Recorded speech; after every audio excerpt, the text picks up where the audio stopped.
Welcome to the eCommerce Badassery podcast, the place for scrappy female entrepreneurs who want to learn actionable steps and strategies to grow the traffic, sales, and profit in your e-commerce business. I'm your host, Jessica Totillo-Coster, a 20-year retail veteran who spent 3 years as the only employee of a 7-figure online store. That shit was crazy.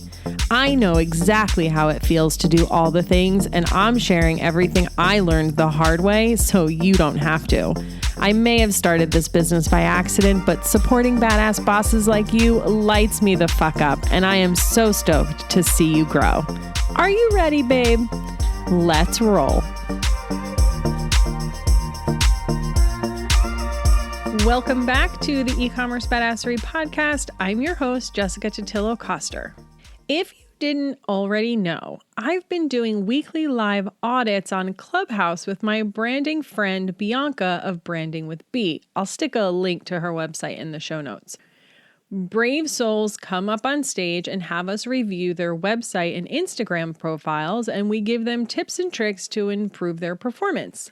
Funny enough, we find ourselves saying a lot of the same things over and over, so I thought I'd put them together in a podcast episode for you.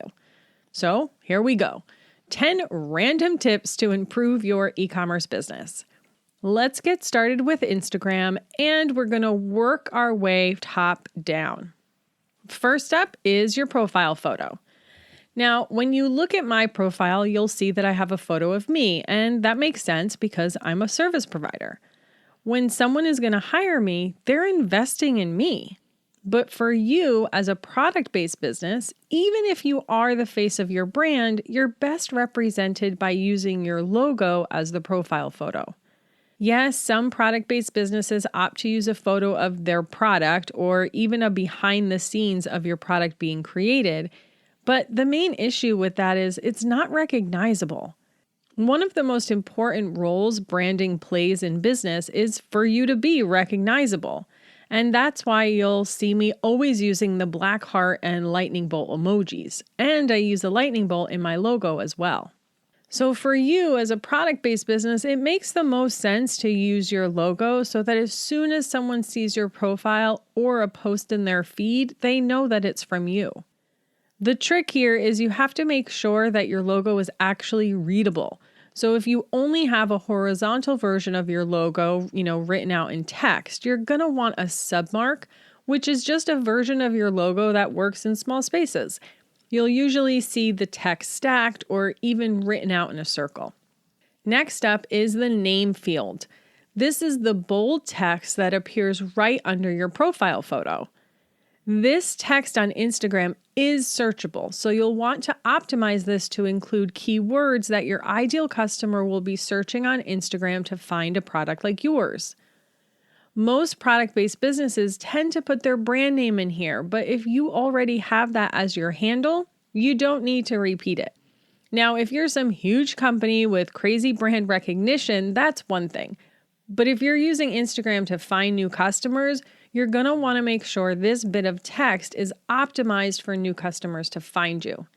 You've only got 30 characters to work with here, so make them count. Oh, and fun fact, I'm pretty sure some emojis count as more than one character. So for instance, if you sell blue light glasses or luxury loungewear, you'll want those keywords in your name field. Next up are your highlights. I'll admit I'm terrible at updating these on my own profile, but people do go through and watch them. So in addition to having cute highlight covers that match your brand, you'll want to be intentional about the content you add to them. And a quick note about the covers. Because you have the text underneath them, don't waste that visual space by repeating the titles on the highlight cover. Plus, it's super hard to read anyway. Instead, use icons in your brand colors to make them pop and draw the eyes of your profile visitors to them. Make sure you include things like behind the scenes, customer reviews, and product features. One last note about Instagram before we move to the website things is the guides section. Have you played around with these yet? Instagram guides are a place where you can create a collection of posts from all the different areas of Instagram and put them in one place. I don't have any insight into how often Instagram users actually look through these, but each guide generates its own URL, so it can be used on other platforms, even in email, if you want to send your followers to a specific place for specific information. For instance, maybe you created a bunch of content around some of your products and how to use them. You could create a guide for each one of your products and then direct your followers to go look at the guide and see all the posts in one place. This is just one more feature Instagram gives us to help get more life out of all of those kick-ass posts you create. Now, when it comes to content like that, how-tos about your product, I would rather see it on your website, of course, but the guide is likely faster to get started since all the content already exists on Instagram.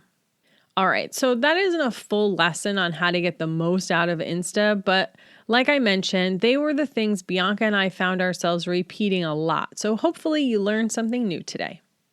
Let's talk about some quick website optimization tips.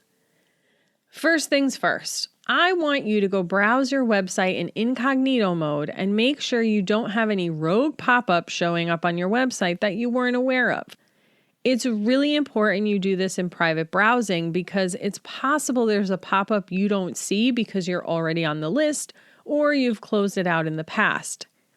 Using the private browsing window means the website won't be able to read any of the cookies on your site and you'll see your site like a new visitor would. Another thing to look out for is the timing of your pop-ups, especially if you're using both an exit intent and a pop-up that shows up when someone first lands on your site. This is most important on mobile since exit intent is a little iffy because there's no movement of a mouse. I was on a website in one of these live audits and the exit intent and regular pop-up showed one right on top of each other. To combat this, you may have to play with the delay of the pop-up a little bit. You'll also want to look out for live chat bubbles. Sometimes these pop up when a user first lands on your site, inviting them to chat with you and can cover up other important parts of the page, especially on smaller mobile screens. So let's talk about your homepage. This is where most of your traffic is going to land, and it's the first impression your site makes to a visitor. If you haven't already, I recommend you install a heat mapping software like Lucky Orange or Hotjar. This will let you watch the behavior of shoppers on your site. You'll be able to see where they click, how far down they scroll, etc. The advice I'm going to give you today is based on best practices and patterns I've seen across multiple websites, but the only way to truly know what's going to work for you is to watch the behavior on your own site. So first, I want to talk about above the fold content. This is what will show to a user before they ever have to scroll. It's prime real estate on your website, so you'll want to make sure you have your most important information at the top. Most websites typically have a banner at the top, which is fine. Just make sure it doesn't take up the entire screen. Adjust the height if you can so the user can clearly see that there is additional content below the banner and they're encouraged to scroll. Lots of people will ask whether they should have a static banner or a carousel. Honestly, it just depends, and your best bet is to test it.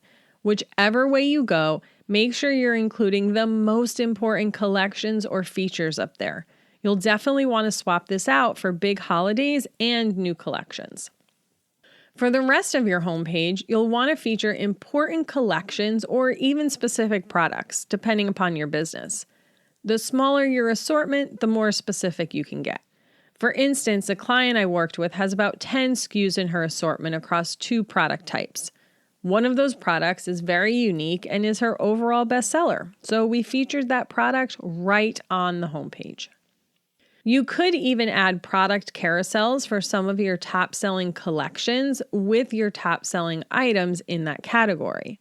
How you end up doing this is going to depend on your business, but make it really easy for the customer to get where they need to go. That's the point of this.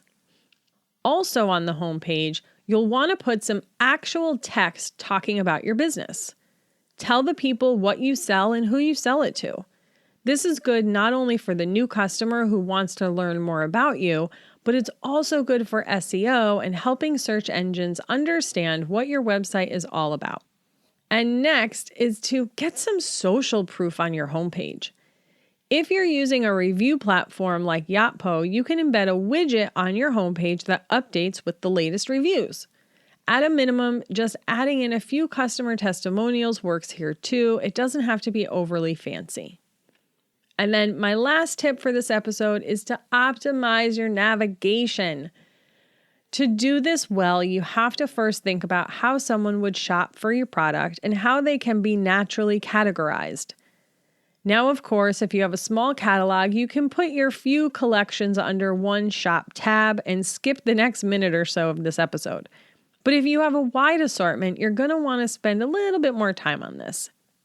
There has also been some debate on whether or not mega menus are a good thing and how they affect conversion. I'll say that's a fair question, but in my experience, it has not had a significant negative effect. And in fact, we saw more variety in the items being purchased because customers actually knew they existed. For instance, I worked with a client that sells custom bridesmaids gifts, drink tumblers, wooden hangers, robes, and makeup bags that can be customized with the bridesmaid's name. She also sells groomsmen gifts, custom wooden signs, and other accessories. We recreated her entire navigation, grouping based on the product type and then including smaller collections underneath that. So her tumblers, for example, these are her best-selling items, and she has a really wide assortment. So we broke them out into skinny tumblers, wine tumblers, printed tumblers. When we first did this, we were initially concerned that it would be overwhelming. But not only did we see a conversion lift, but as I mentioned, we also saw items getting purchased that weren't selling very much before the update. Another note about your navigation when you're thinking about should everything be under a shop tab or should my main navigation have my top collections in it? Like I said, it depends a little bit on your assortment, but if you do have a wider assortment, it's better to have that initial navigation be those best-selling categories, those super high-level categories. Don't hide everything under a shop tab. And then my very last note is when you're naming your links, please be clear over clever. You don't want them to be super long, but it should be very clear to the user what they're going to find when they click through to the collection. And side note, this is also good for search engines and SEO because it helps them understand what your site is about and how it's structured. Okay, friend, there you have it. 10 tips to improve your e-commerce website and Instagram profile. I know this episode was a smidge more random than usual, but when I find myself repeating something, I know it needs to be a podcast episode. I'd love to hear what you thought about it. Screenshot you listening to it and share it on your Instagram stories with your favorite tip. And don't forget to tag me at eCommerce Badassery. Thank you again for spending your time with me today. I really, really appreciate it, and I'll see you on the flip side.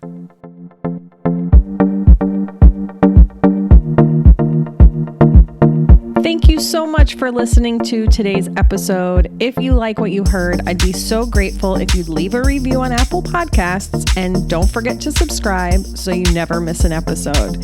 And if you're looking to surround yourself with more product entrepreneurs who totally get your life right now, get your booty on over to the eCommerce Badassery Facebook group. Can't wait to see you there. Until next time, e-commerce friends, stay badass.